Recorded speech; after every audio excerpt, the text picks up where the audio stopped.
guys, and welcome to another episode of Codes. Like I spoke before in my introduction video, I talked about how we're going to create a Flask application, and that's what we're going to do today.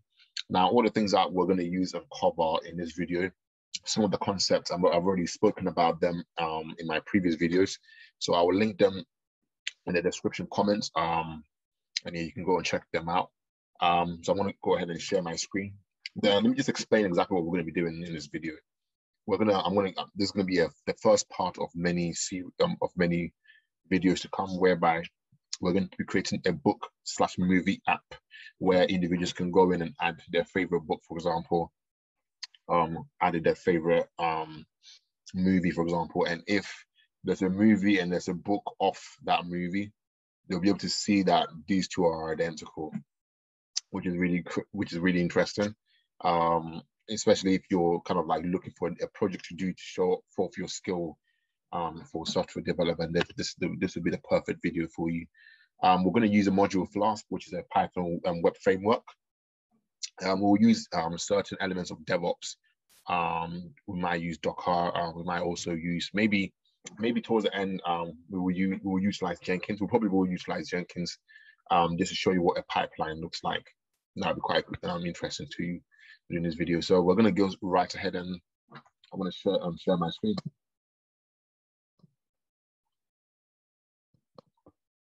Right, so the first thing I've got here, let me just make that bigger. So the first thing I've got here is the Visual Studio Code.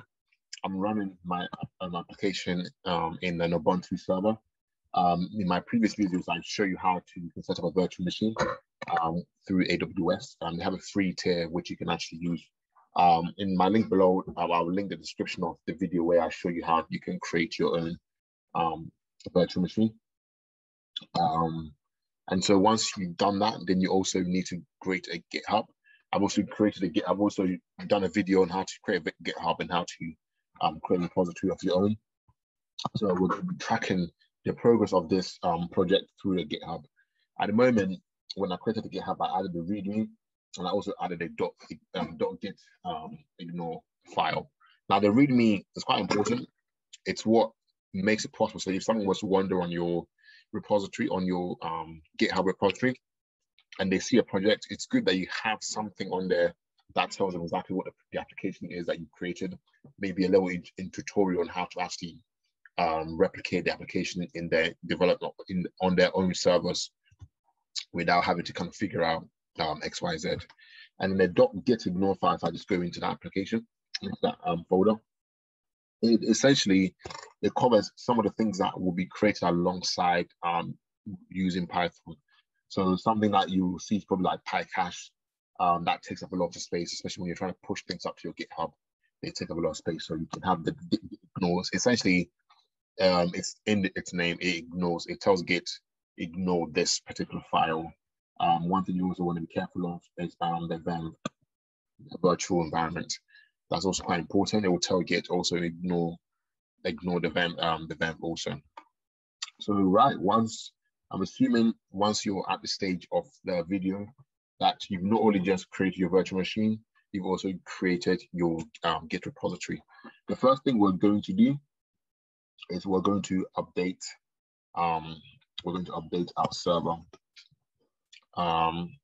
Just to make it kind of easier for myself, I've got a little kind of like second screen here where I'm utilizing certain nodes just to make it easier for myself. So yeah, so the first thing you want to do is you want to update your server. You want to do sudo apt update -y, and that -y essentially tells it you don't need to ask my permission. For instance, you can go right ahead and update. So it may take a while.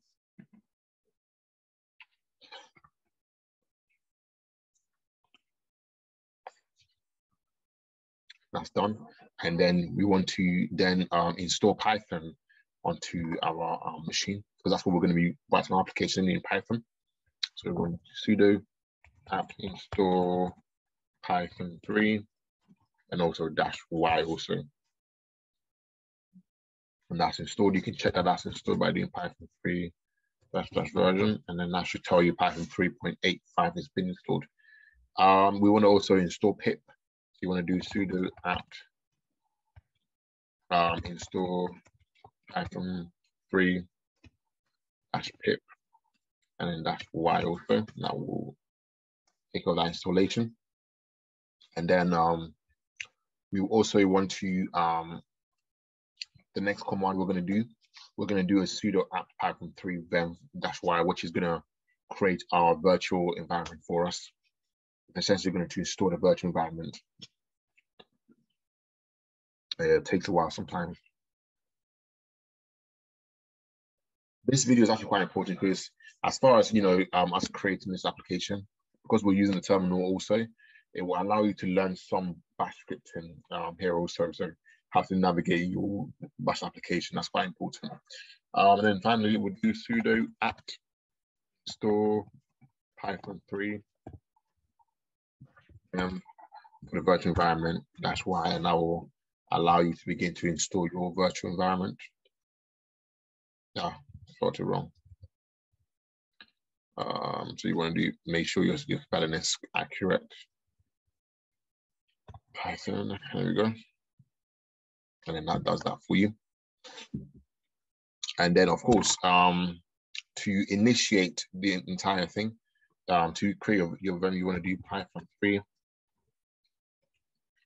-m venv. And the second venv is what will create the venv application. So if you do ls, you can see here that we've got our venv, which is the name of my virtual environment. And then to initiate or to activate it, I need to do source, and then you do venv. So shortcut for tab, and then in the bin directory of the venv folder, you can do activate. And once you press enter, once you see this here, you know you're now working within a virtual environment. So everything you download, you install will be installed in that virtual environment. It will no longer be installed in your actual kind of server. It's a brilliant way to work, just because of the fact that certain packages become outdated. And so if you're always downloading things straight onto your server, you cannot clog it up. And it gets to a point where if you're trying to do other projects, there may be conflicting packages. And so using a separate venv for separate applications, that your separate projects, should I say, it's better in the long run. It's much better in the long run, especially when your application is completed and you want to put it out on the live server or on your production server. Then you know, for example, that once you have a requirement .txt file, you can just install everything on your server, on your production server, and it will run as normal. And you can also have a testing server, which will be exactly the same. And having a virtual environment, utilizing a virtual environment will make everything much more easier for you. So that's already there. And now the last thing to do, we're going to git clone our repository down. So if we go back to that, have it copied, and then you git clone, and then copy and paste, and then it will clone it down. So you see ls here, we've got our book, and now the repository that I created. I'm going to open up the folder, just that way it's easier for me to see what's going on.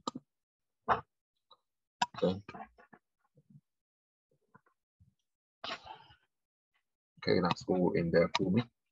If you're using, I'm using Visual Studio Code as my editor. I would say use Visual Studio Code as your editor also. It makes things easier. You can actually follow along within your terminal as long as you know to use things like Nano or Vim. It's a little bit more kind of confusing, I guess. It's better just to have an editor. It's much more easier. When you go into the workplace, you'll probably be using an editor. There's a number of editors you can use. There's Atom, there's Visual Studio Code. There's quite a few you can use. So now that we're in our repository, we can do ls, and we can see we've got a README file. We've already explained what a README file is. So for this application, the first thing I think you should create is a requirement.txt file.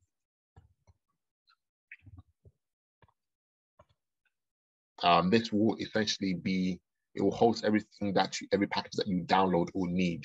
It's really important That way, if you create something new, you know you need a requirement.txt file and have it in there. So we're going to open up our requirement.txt file, and then we're going to put Flask in there as the first package that we know we need. We're going to use a version 1.1, 1.12. I'm going to save that. And then we're going to look at we're just going to quickly install, we're going to quickly install the Flask. One thing you can do is you can do pip install requirements.txt, and it will install it will just run everything that's within your requirements.txt. First thing to do though, we need to reactivate our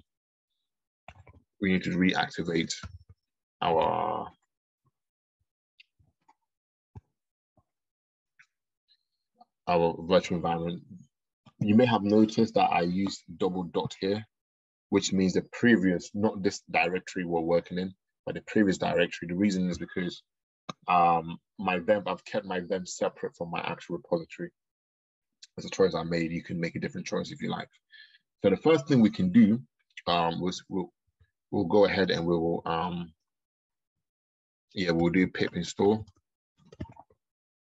That's our requirement, and it will install everything within our requirement. So it will literally, it's like an automation thing. If we have like a number of so many different packages that we were using, it will literally install them one by one. So you can press enter, and it should go right ahead and install those things for you. So we've got Flask installed.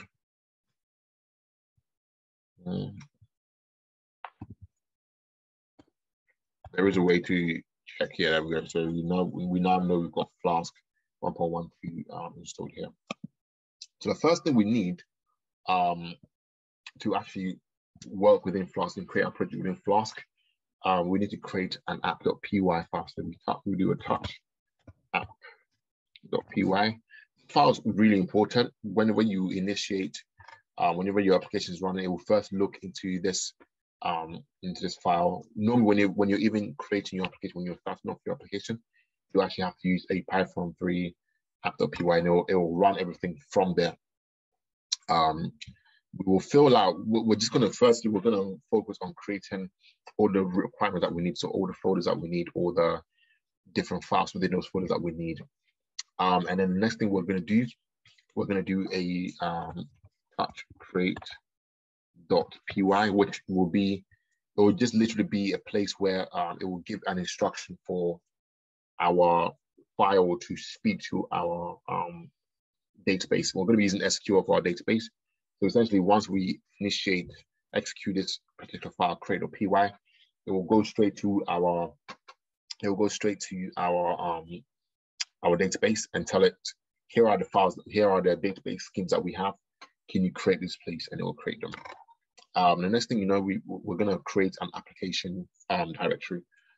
So we're going to do mkdir is make directory, and then you can call it. We have to call it application, and then it will initiate that. So as you can see here, it tracks my site create them, which is why I was saying it's quite important if you use the Visual Studio Code. It makes things easier.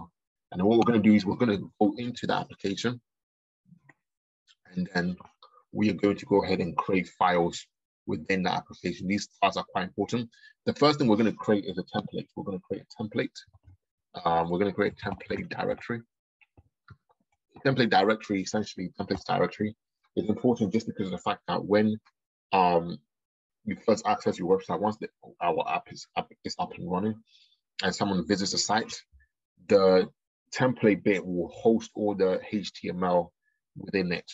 So it's good to have different, different HTML files for different parts of your page. Your home page should have its own HTML, and then so forth and so on. So we create that. We create that in there.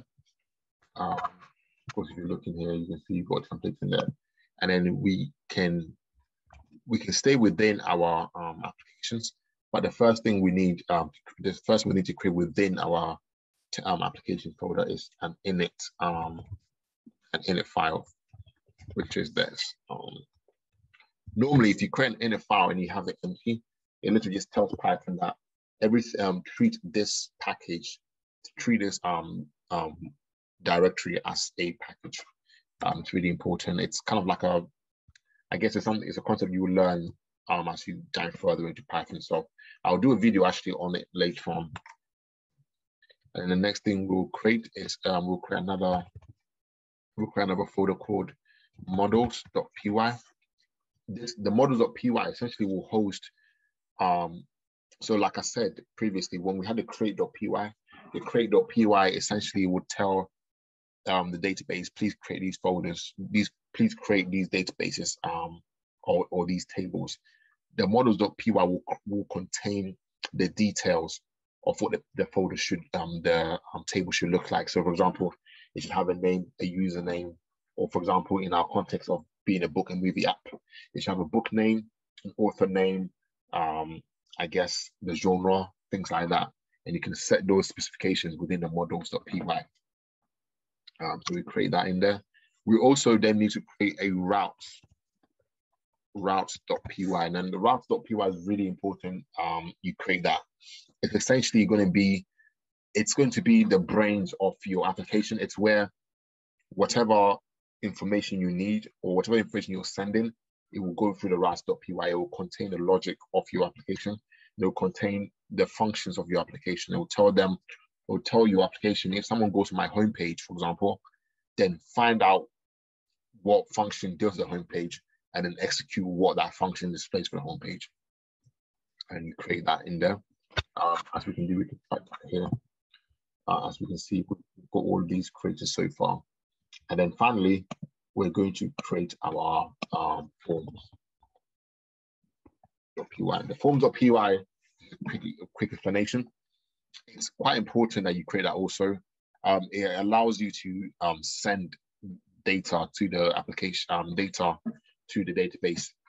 So for example, if you want to add your own, in this application we're creating, the users will be able to add their own books as well as their own applications. So they can then create a forms.py, and this forms.py would essentially, whenever they put in that information, they will send it straight to the database. Once they click submit, they will send it to the database and then they will read it out for them. So forms.py. And then we're going to go into our templates. Use CD for change directory, sorry. And then there's nothing in our templates. And the first thing we need to create, and I think for now we'll only create this particular thing, which will be probably a home.html, page. So you need to use touch. Touch is to actually create the application. So now we're going to stop here. The next video will come out. At the moment, I believe we've got all the folders and data.